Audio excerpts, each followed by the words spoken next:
D'abord, c'est beaucoup d'émotions de se rassembler avec tous ces visages, toutes ces différences pour appeler au cessez-le-feu, à la paix, un cessez-le-feu immédiat pour qu'on puisse construire une paix durable et juste pour les peuples israéliens et palestiniens.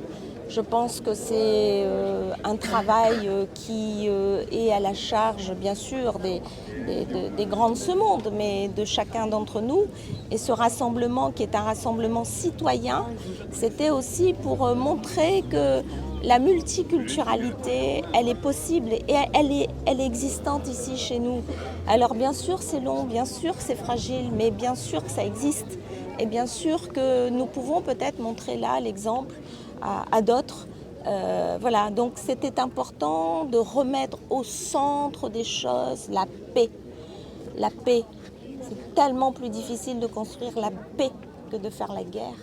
Et puis nous avions une pensée de peine et de compassion pour les victimes civiles et leurs familles. L'important, c'était de ne plus rester complètement paralysé par ce conflit.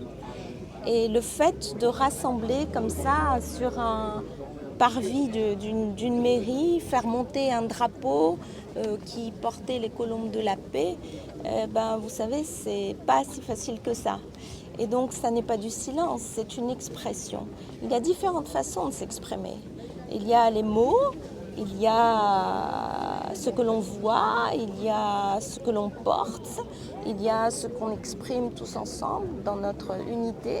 Et ce matin, nous avons dit des mots justes, des mots forts par notre présence. Nous avons dit au monde que c'est possible. Nous avons dit au monde que les citoyens, ils veulent la paix. Les citoyens ne désirent pas la guerre, les citoyens veulent la paix. Et nous voulons la paix, voilà. Et donc, ce que nous avons fait ce matin est une première. Ici à La Réunion, nous sommes très fiers et nous espérons que cette expression-là sera suivie d'autres encore pour la paix, encore. Et si le monde entier exprime la paix, peut-être que nous arriverons à faire qu'elle soit juste et durable.